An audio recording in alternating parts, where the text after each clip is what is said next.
Thank you, Sarah. Thank you, Manisha, for having me here. And I'm really grateful to IGDC. This is my first time that I'm actually coming here. Super excited, not just for this, I'm actually super excited to meet everyone. There's so much happening all over. So give you a quick introduction about me. I'm basically the founder of Blue Encore. Now, what is Blue Encore? Blue Encore is an indie game studio. We primarily develop board games. I don't know how many of us here actually play board games. Can I have a hands up? Oh, wow. Wow, that's exciting because, a lot of people whom I meet, we grow up playing games and then we naturally fall out of them, and there are a lot of gazillion other things that we end up doing, right? So we're actually, Blue Encore is actually into hobby and games, and we are essentially 2 years old. So while we are taking our baby steps, we've launched our first mega game in the United States in August, and we're working towards another very, very exciting theme, like Susan mentioned, an India story, which is very, very compelling. So I'll take you through some of those snippets as we go along in the presentation. Okay, I'll just come a little this side. Am I audible to everyone? Yeah, I just want to be part of you, not part of the stage. Okay, so the talk is essentially about crafting game design as for market success, a publisher's perspective. And when I say a publisher, we are a board game publisher, not a video game publisher. So the dynamics are very, very different. Yeah. So just to tell you what is our vision and mission. So I know a lot of people here who may be playing board games would identify with the traditional games like a Monopoly, like a chess. All over the world, there are an amazing number of board games which are technically modern board games. And they are as immersive as what you can imagine a video game to be, except that they do not have the software interface, but from a storyline point of view, from a theme point of view, they are very, very immersive. So what we do is we try and pick up these immersive themes and we try and integrate them with mechanics that are really cool and identifiable and basically develop a strong narrative from a gameplay point of view. So that's the heart of our mission. So how does the journey start? As we all know, it all begins with an idea, right? I mean, inspiration technically can come from anywhere. I mean, you could be sitting in a train, you could be traveling, you could be in the mountains, and you can get some idea, right? That's where you spark your imagination and your journey starts. So I'm just going to, this is basically, I'm going to show you two scripts. Maybe you could just read it or I could read it aloud for you. This is the first unedited script of the first game that we've released internationally now, which is of War of Civilizations. Interestingly, the inspiration of this came from my 14-year-old son. So it has those fantasy elements, it has those science fiction, something which was really not my cup of tea. Nevertheless, so it says, welcome to Earth 2050, where the crystal called the ocean crystal has been discovered and is found in helium water. Wars have been fought for this resource. But because of climate change, huge continents have shrunk to the sizes of islands, and you are a leader of one of these islands. You are set to conquer the island of myth, which is mentioned in legends, that has enough resources for you to last forever. So this is how our first game journey started, and this is probably most how ideas actually emerge, right? You have something, you fancy something as an individual, right? And you draft it out, and then you start progressing it into more finer nuances. This is our second game, which is still yet to be launched. Enter a wildlife ecosystem and learn more about plants, birds, and animals living there in a fun way. You are on a nature walk in your favorite wildlife ecosystem, exploring the ecosystem and spotting common and rare wildlife. So you trade sightings and areas with other players. At the same time, you gain points basis the areas explored and the wildlife observations that you're actually doing. So in this particular thing, I mean, you are actually exploring, discovering factoids around the ecosystem. So this is our second game script, right? Now, it's easy to have an idea. How do you actually translate it into a full-fledged game? That itself is a huge amount of journey and a process by itself. So this is the easier part. So tell a story, right? Like Susan mentioned, I think storytelling is the key in game, right? So this is War of Civilizations, the one that I was talking to you about, the first script that I had shown you. It's actually a 4X strategy game. So a 4X strategy game means expand, explore, exploit, exterminate. This is very much fantasy. It is post-apocalyptic. It is based on science fiction. So it talks about a new world order. So what we've done here is we've done world building in the entire game. So the continents are different, the energy resources are completely changed. There are new clan leaders. Each clan leader has an ability of his own. So this is, if you see, these are the 6 characters in the game. So this is what I mean by, how do you actually create a lore? How do you translate the narrative? How do you actually think metaphorically, and how do you find a fusion? It's almost like, you're creating a movie, but it's not a screen. It's a tabletop movie. This is the second one, the second script that I was talking to you about.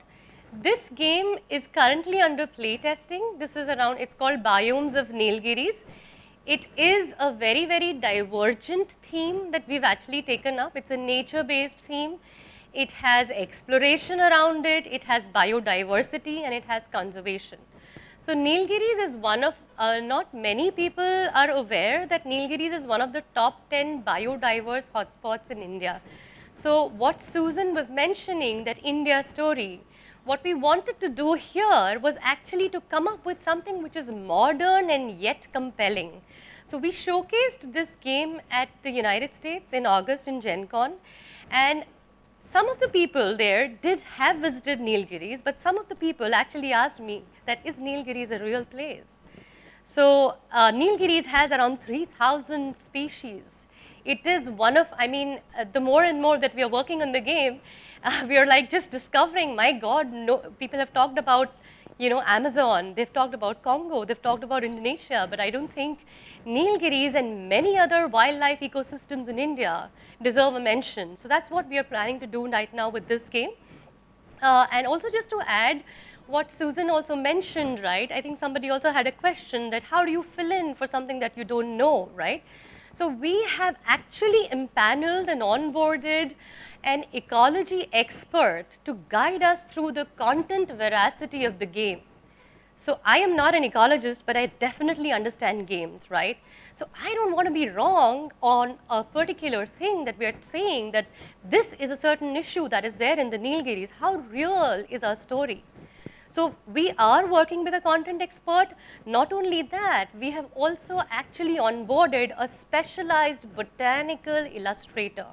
And I'm going to show you some really drool-worthy artworks. So each and every artwork, we have 60 species that we are showcasing in the game. Each and every artwork is being done in the specific ecosystem that they are found. And anatomically, we are trying to be, we need to show an Asian elephant and not an African elephant. That's the kind of accuracy that we are actually aiming for. And that's a hell lot of work. So this is just some of the artworks that have been done. This is,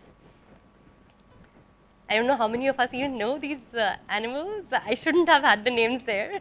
So that's like answer question paper has been leaked. So yeah. So if you see, the vibe of this and the War of Civilizations is very, very different. And we've traveled some journey to get there. And I'm like, so yeah. So coming to, I don't know how many of us here are actually game designers. Oh, awesome. Okay. So I'm sure you will identify game designing is an exasperating thing. I mean, the amount of play tests that you need to do to get it right is just not funny. And the resilience that you need to have to continue to push through from the journey to the final product stage, the gestation periods are fairly long. And if you try and jump the gun in terms of a creative process, you don't want to be ending up, with a broken game, right? Which is the last thing that you want, right? So I think this is something, I mean, this is heartfelt because I've been bearing the pain of working on that game for the last 1.5 years now. And we like just managed to release it. I mean, there was a hell lot of, I mean, obviously it's play testing, it's pre-production, it's marketing, it's UI testing, it's blind testing. I mean, there is just way too much. And so you really need to have the bones in you to pull through and get it out. Because, and yes, you do end up getting a lot of tough love. I mean, there is no sugar-coated thing out there, right? Players are going to be ruthless, and they're going to tell you, it's just not working out. So I think developing that knack, okay, holding on to your vision and your idea, and developing the knack actually to, make the changes that are really required, and let go things that you really think that they are your baby, right? So yes, playtesting and making a prototype is a very, very critical part of it, right? In the board game industry, the graphics, so the artworks make a lot of difference, right? The moment I table it in a convention and I see that the game is a crowd puller by the sheer table presence, I know it's a winner of a thing. After that, the second test is, when it is tabled for a demo, is it surviving the demos? Are people happy with it? And I think that is something which is, and that is not just around the game mechanics, right? There is a lot that goes. So what's the synthesis of the game, right? How are you teaching the game? How is the graphics and the UI interconnected? Because if you put it through a blind test and the players are not able to understand the way the rules are done, then there is a problem there. You may have the best game, but if your synthesis is really not good, you're going to lose out. And that's the biggest challenge in the gaming industry, right? I mean, otherwise I'll be teaching every single consumer, and I don't have the bandwidth to do that, right? So I think that is another very, very important thing. And board game, so, I mean, there are a lot of illustrators per se, but board game illustration is a different it's a different ball game altogether. So people really need to understand, how do you integrate the UI elements? So what are the actions the players are taking, right? Because your artwork and your UI are separate, and they need to be intuitive enough as well. So another, very critical thing which makes part of a good game is the game balance. What do I mean by game balance, right? So, I mean, all games have a chance factor, right? There is an element of luck, there is an element of randomness which is engineered deliberately. But at the same time, in any game, you also have something called a player agency model, which means as a player, you need to have the decent amount of choices, right? That, within the game, if you feel it's a washout and I'm just losing because the destiny is against me, I mean, that's the worst thing you want. And trust me, gamers are not going to come back to you with that. So that's where I think balancing that is very, very critical. The other thing is also balancing the numbers, which is, one is the creative side, we're talking about the lore, the mechanics. The other is the hardcore, your logical brain, okay? If there are so many resources in the game and there are 3 actions that consume 10x of resources, does the game have enough resources? That is very, very critical. And that is something, it starts with an Excel, but you need to have some asymmetry. So you introduce certain things, right? And that's where, so I think there is no, so you really cannot say 2 plus 2 is equal to 4 in this case. It's a different animal. It's a very interesting thing. And I think the more you do it, the more you get a hang on that. Okay, play testing. We talked about the devil. So it's not done until they say it's done.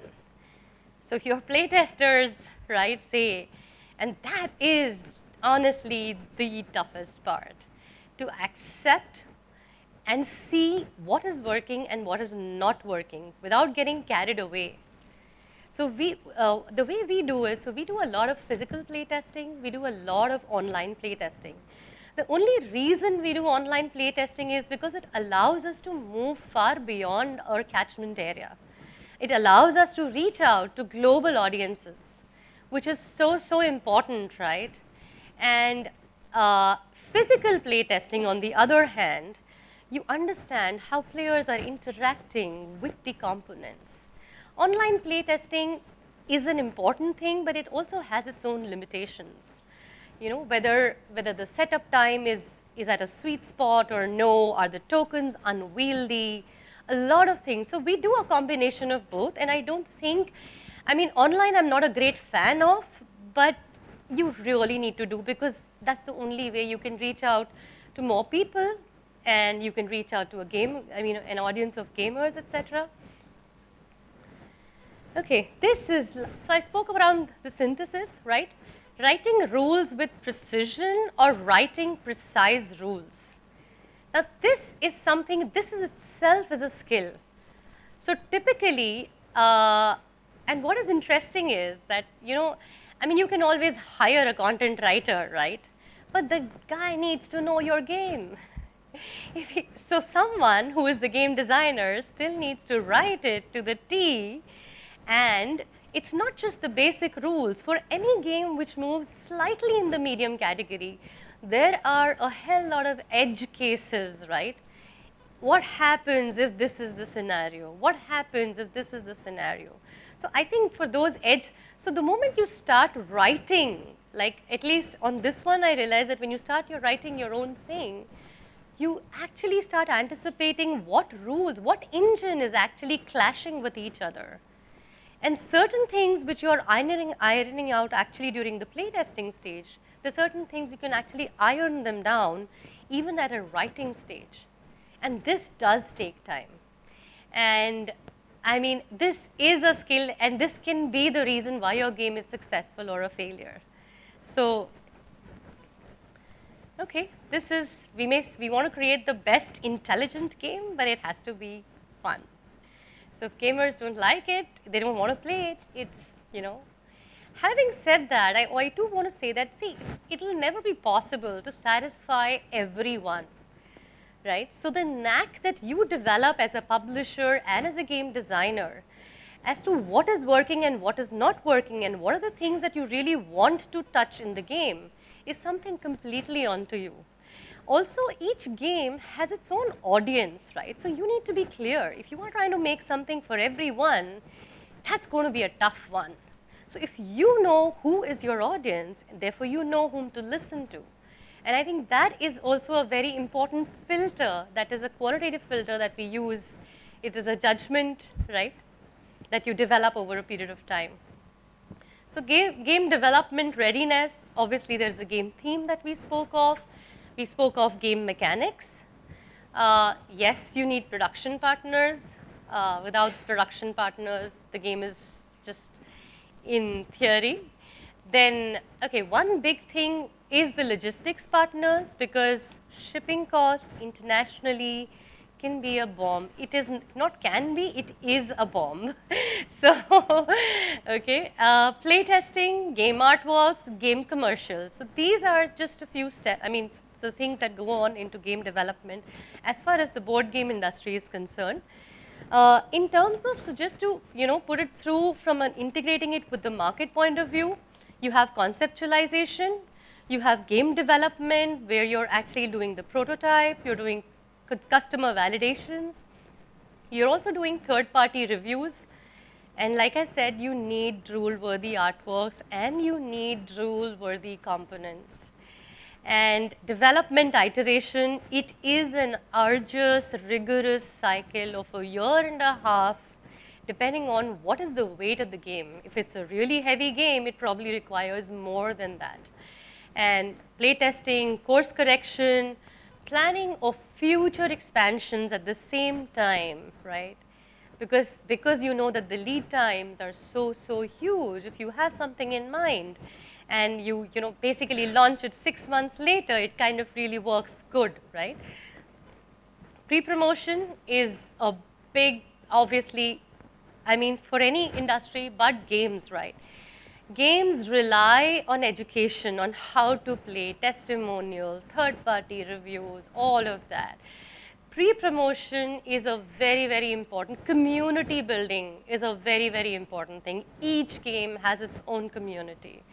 Lead nurturing, and yes, what we call is content marketing. So typically when we look at people within the team, there's a fundamental rule. If you're not a gamer, you cannot be part of the team, whether you're doing sales, whether you're doing commercials, whether you're doing whatever you're doing. You got to be a gamer. You have to be having that bone in you, because I mean, even for your socials, right? If you really, and it's not just knowing your product, you need to know everyone else's product as well. So, yeah. So, coming to the commercial, so we spoke about the game development journey. Coming to the commercial aspect, just a question I'm just throwing. If the MRP of a product is 3,000 rupees, right, what do you think should be the manufacturing cost of the game? Any guesses? 400? Okay. Okay, any other person? Yeah?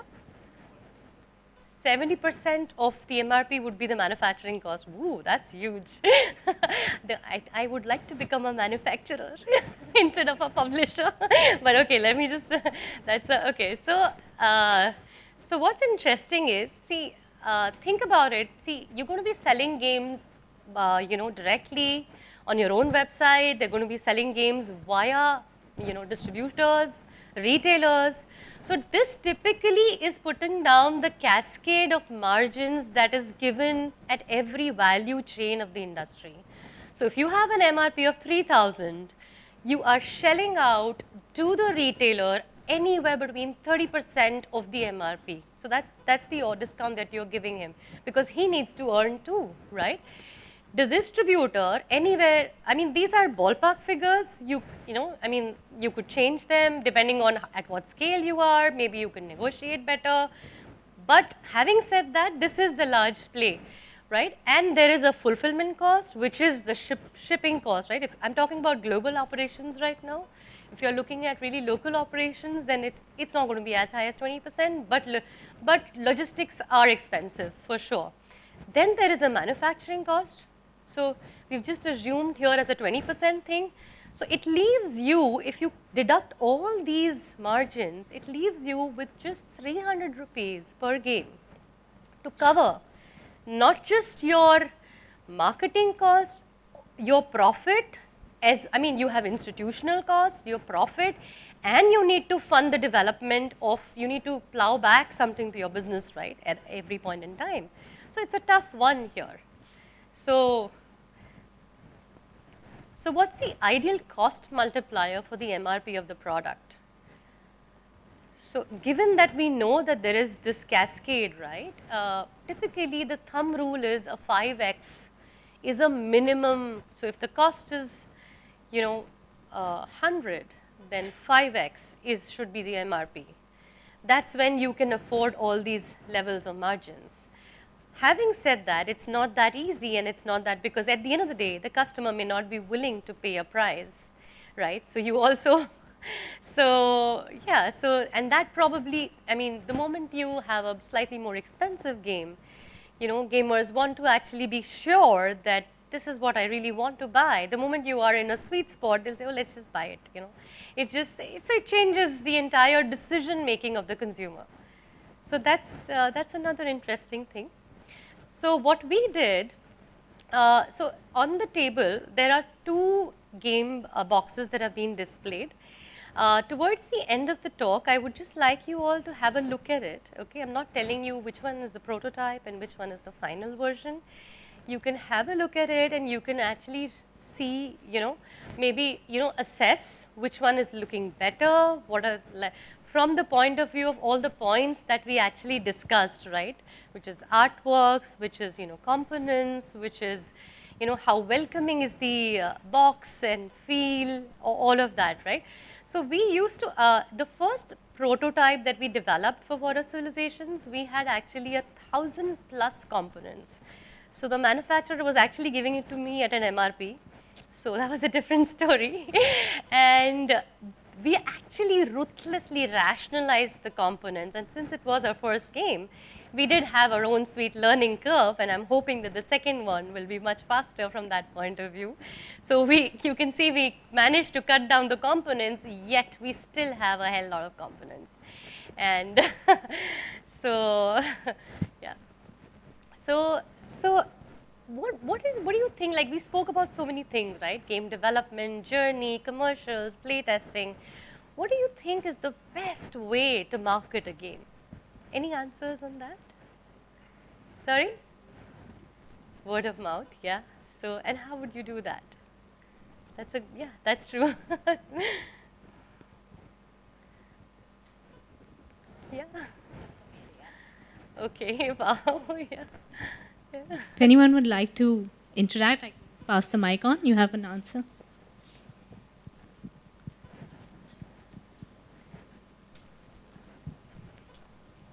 Finding your right audience and appealing to that, what their interests are. Yeah, that's true. Okay. Any other answer? Yeah, that's perfect actually. So the only thing, I mean, we do a lot of things, right? Yes, we do social media, we do word of mouth, but the only one thing that really will get you traction is the more you demo a game is the only way to allow people to experience the product. That's the only, every time we've demoed it and we've seen the results, I mean, people won't just buy it just because they've seen the box and they've seen the storyline and all. So right now as we speak, so we are running a program internationally where we have almost 33 brand ambassadors across the United States who are going to be tabling our game. And so we are trying to do that seeding in, and so that's so the marketing of a board game is an expensive affair as well. So and we're also trying to kickstart some similar program in India across the top cities where the game is actually tabled across those relevant meetup groups and stuff, because then you get real footage, and somewhere we're just hoping that it'll latch on from there. Yeah. So I'll just show you a small video, which is part of our various conventions, and like a one-word testimonial that people who actually played the game had said. One word because punchy.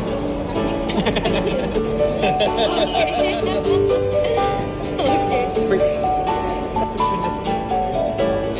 That's opportunistic. I like it. Okay, can you repeat that, please?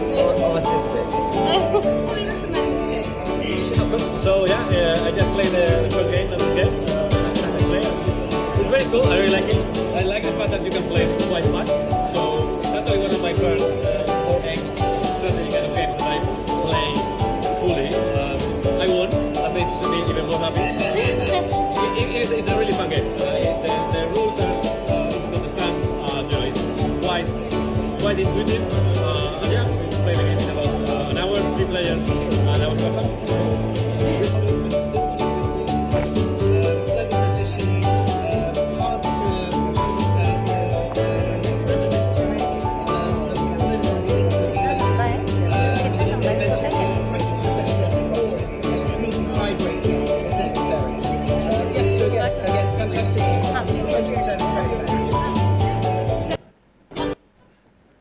So that was just like you said, word of mouth, right? Like, yeah, I mean, I think when real players play and they start talking about it, I think one quintessential truth in this industry is that only a gamer can promote your game. And if one gamer likes it, he is naturally going to take it forward. So that's the chain that you create. And for that, you really have to work hard for a year and a half or more than that. So yeah, we're trying to make a difference in our own way.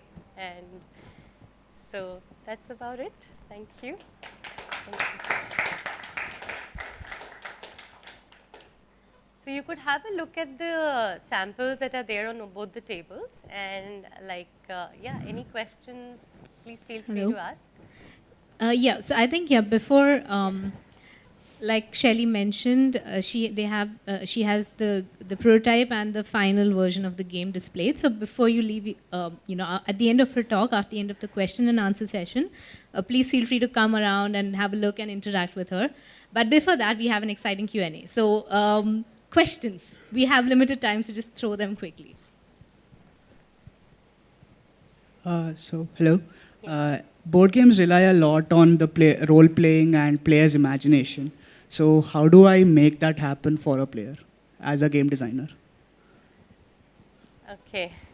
So, okay, the way, I'm not sure that I'm able to answer that question, but I'll make an attempt.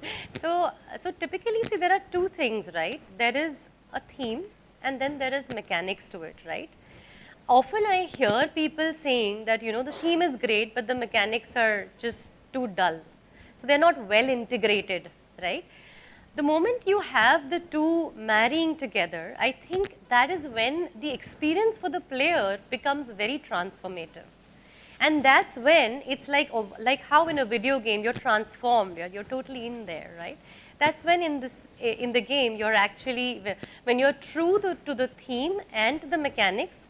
So there may not be any one answer to that, but just to give you an example, for the Nilgiri's game, we are actually introducing certain basic missions and advanced missions for players.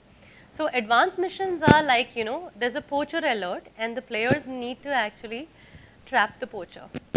Okay, there is something like there's a particular mission which is called Friend of the Nilgiri, wherein the players need to befriend a tribal meeple within the Nilgiris and do conservation with them, and they score points for that.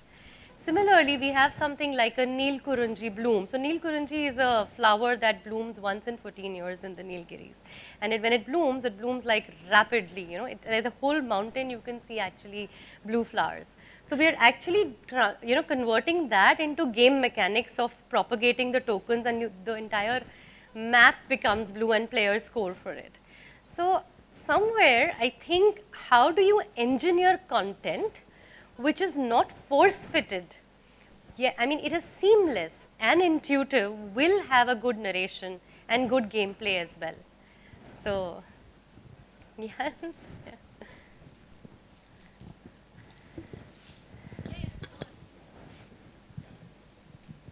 Hi, thank you, Shelley. That was a really insightful talk. So coming from the video game industry, I really like this part about game economics. So I noticed that compared to video games, board games take a similar amount of production time, but they both have a larger price tag and a smaller profit margin because there are so many in-between steps. So my question is, as an independent board game developer, say based in India, how would you evaluate the financial viability of your game before you start to make it? And what steps can you take to kind of reduce those extra costs, or at least plan for them in advance? So I think that's a very valid question, and from a financial point of view, so there are a couple of challenges. One, the challenge being that the product gestation period itself is long. So you will only start earning when the product is released. Until then, it's all your financial forbearance, right? So, and I believe this is a case for most product-driven organizations, whether it is the video game industry or whether it is any tech product which is under development. So, at some stage, I think one answer to that is, at least in case of board games, you have crowdfunding as a very big tool for independent creators to generate funds. And we've done that for our game. So, we are a Kickstarter funded game. And what happens is here, gamers actually give you money almost a year or 2 years prior to the release of the game, just because they like your game. They believe in the game. And I think that is a very, very big thing for independent creators, specifically because, larger companies they also enjoy a very large sales and distribution network. So on day one, when you end up launching a product, you benefit because you have a institutional foundation. Whereas independent creators will need to do, so I think Kickstarter is a great tool, to solve, as one of the tools to solve this. Having said that, it is also a very, very evolved professional ecosystem now. So while they say it was originally for indies, you have the best of the companies on Kickstarter. If you see any promotional video on Kickstarter, you would really think, these guys need money? I mean, they've done such a good job. The shoot cost, the prototype is just fabulous. Creating online assets, where you need to attract an online audience is not an easy job. So that also does require a good amount of money.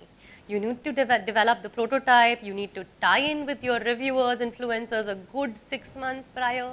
Production timelines are 3 months, the reviewers are to usually slot you after 3 months. So that's the kind of back-end working that goes in. And I think, like having said that, see, in a creative industry, what happens is, see, the beauty is that no one creator will have all the best titles under their arm, So, which is why we all end up, actually acknowledging and appreciating other independent creators. And if you have launched 4 titles, and even if one clicks, that's your financial pathway. And when that clicks, it also extends into a lot of ancillary products and merchandise. I think, so yes, the gestation period is there, and it is, I think, so 3 years, I mean, for any business, the break even doesn't come before 3 years for any new business, but so much more in this case. So, yeah. Yeah, hi. Thank you for the talk. I think I'm here. Yeah, so sorry. I mean, it's good that there's a talk about board games, because in this world where there's a lot of issues with screen time, this has to be something that's talked about. I'm from the audio domain, so I also understand this aspect.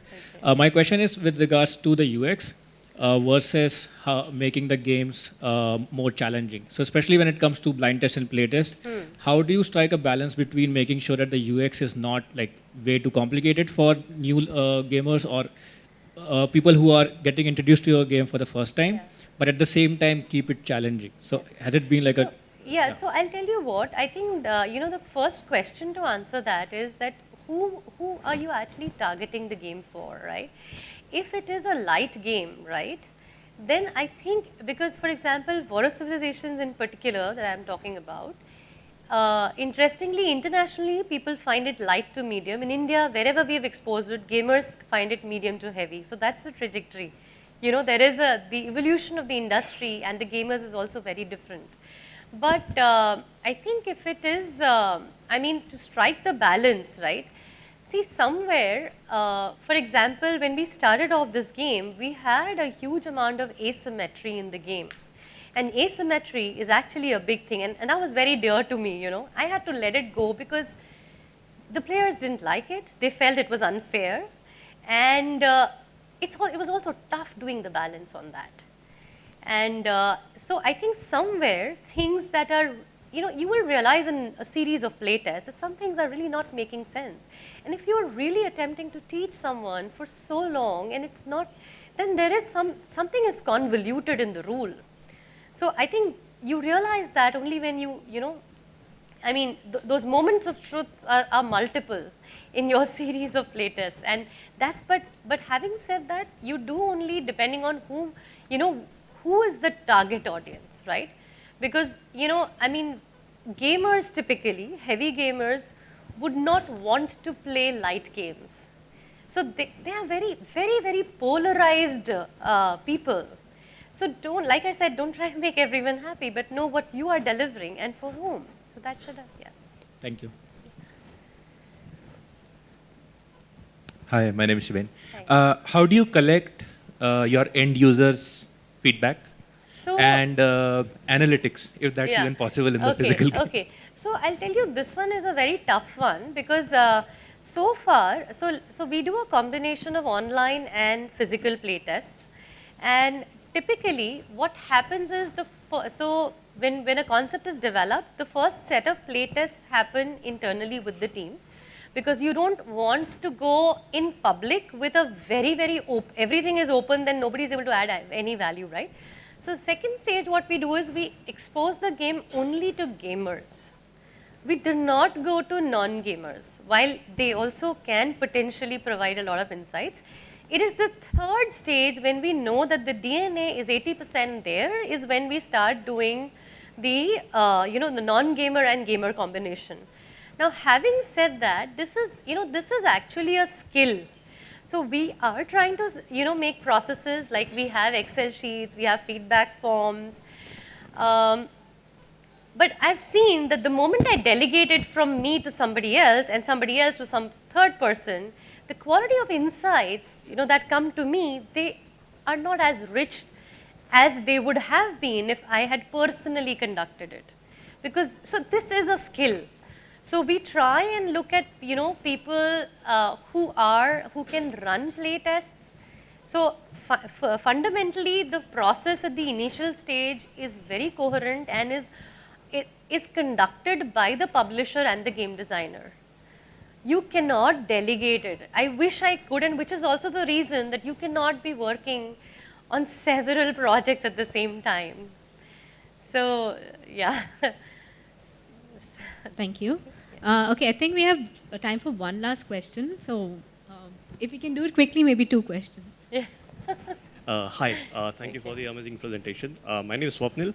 I had a question about the physical media part of the development process, because in case of board games, all the information is on the physical media, right? You have the cards, you have the sheeples and meeples, and all that stuff.